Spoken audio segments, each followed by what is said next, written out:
Wow. Folks, it hasn't changed at all since we left you. We've been able to eavesdrop a little bit on the team communications between Harvick, his spotter, Hornaday, and his spotter.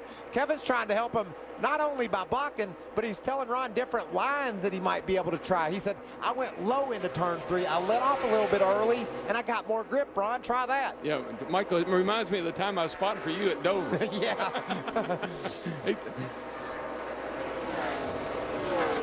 Well, folks, I think we want to listen in as far as what's going on with these teams to get a little closer listen and look at what's going on. Let's go down to Ray Dunlap. Well, just following up on what Michael was saying there, Hornaday is always welcome for that much information, and he gets a lot of that from spotter Rick Corelli most of the time. But when your boss is right behind you, and that boss happens to be Kevin Harvick, that's some very valuable information. And you're right, guys, that's exactly what he told him. On the entrance to 3, you can dive it in there and let off the gas a little bit better. I like the way you're arcing it in there, and that's a lot of information coming from the guy who's right behind you and the guy who happens to own your truck. Adam?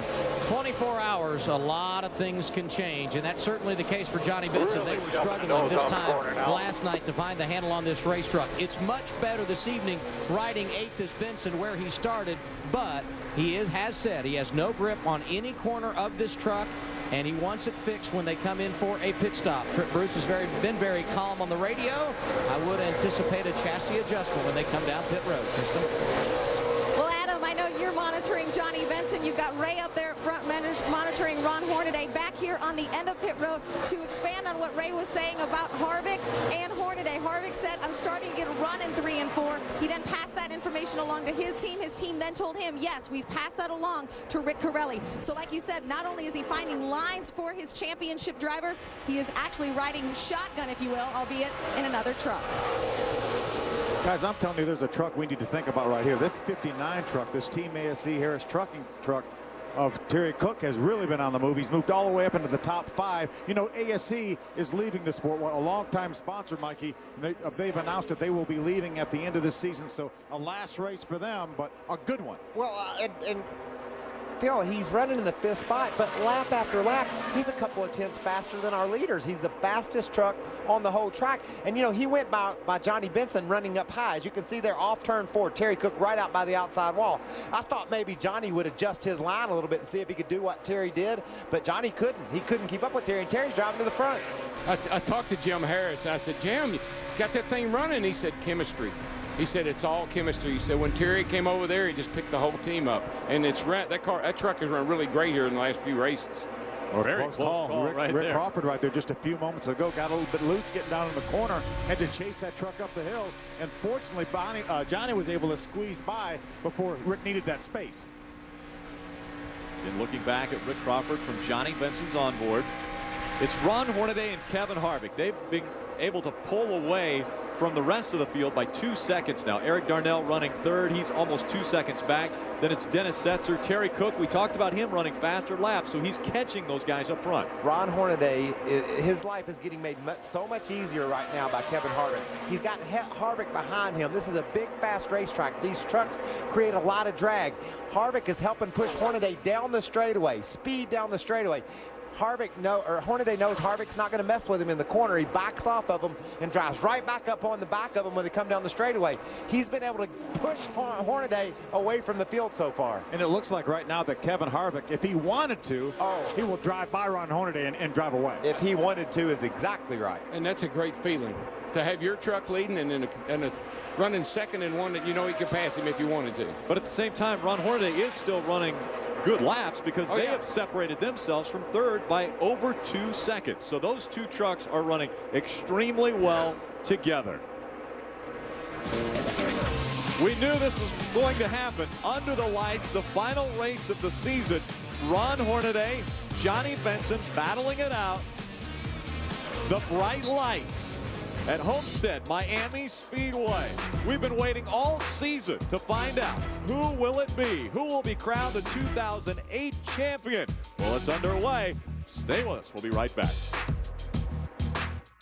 Not only does Ron Hornaday have Kevin Harvick helping him on the track, he has a cheerleader down here in the pits. Ryan Newman associated with this team as well. Remember, Ryan won for KHI in Atlanta. It was then Ron who won in Texas. Kevin said he had to drive the truck in Phoenix because he was getting jealous of these guys. Ryan, of course, course, sitting on a tire next to the owner, Delana Harvick. Check this out. This is the 23 truck. He's losing a little bit of ground. Look, Daryl, his tape that's covering the back of his spoiler. There's a gap between two pieces of spoiler where the template goes. His tape's falling off. He's losing downforce because of that. You know, these trucks are tweaked out to the nth degree. That tape is supposed to be across that rear spoiler to help push it down. He's losing a little bit of downforce there. That's not good. Yeah, it's like a leaky faucet. I mean, you know, the pressure's going out through that little crack. Well, we're hearing caution, debris on the backstretch, so we'll slow down one more time. I'm guessing right now, if you guys are breathing a little easier, not having to make green flag pit stops. This is a pretty good time caution right now. We've completed 40 laps. These guys can go maybe 55 to 60 once they put fuel in them. That means we can get in a window where everybody could make it on one more stop if we had to. Well, we talked a little bit about some wear concerns. Yeah. You know, some of the tires had shown some cords after 20, 30 laps in practice. Now, of course, that wear gets better as more vehicles run around the track, but darn right, it's a perfect time for a caution for these guys. All that sliding around that some of these guys are doing hard on that right rear. So the field will stack up behind Randy Kaiser in the pace truck, and he will bring them. Saw Trip Bruce for a moment trying to talk to Johnny, get the feedback from Johnny on what he may want to do to that truck. But you know, the 2 truck with Kevin Harvick, I thought it was pretty interesting that he kept Ryan. We saw Ryan sitting down there. Didn't put him in the truck this weekend because he didn't want to put Ryan in the position that he's riding in tonight. Right now. Yeah, it's not where he is tonight. for the lead. Because Ryan would have been leading the race. Right, and running away. He didn't want to do that like what happened at Atlanta. Chris DeVota, here they come onto pit road. Yes, indeed. Kevin Harvick making the call. He said he wants no changes. His truck is very good, just 4 tires and gas. He said the most important thing is to get the truck out the same position that it comes in at the very least. He said no tape to get off the grill. It's going to be just 4 tires and gas. Of course, Kevin Harvick, not just a driver, as we have documented, he is also the co-owner of that Ron Hornaday truck. So this is a very important stop to make sure he doesn't get anyone else in trouble. Here come the trucks. And the 2 of Kevin Harvick, again, will take 4 tires and gas. No chassis changes, no adjustments for the 2. Adam. I'll go, Krista, because I want to talk about Hornaday. Now, as I said, they were adding air to the left rear tire, but Rick Wren at the last second said take half of that back out. So it'll be a pretty minor adjustment for this Camping World Chevrolet. Right side tires going on. They talked about it in the meeting today. Smooth and simple. Everybody do the job that you've done all year. It looks like a good stop so far. No hang-ups at all for Hornaday.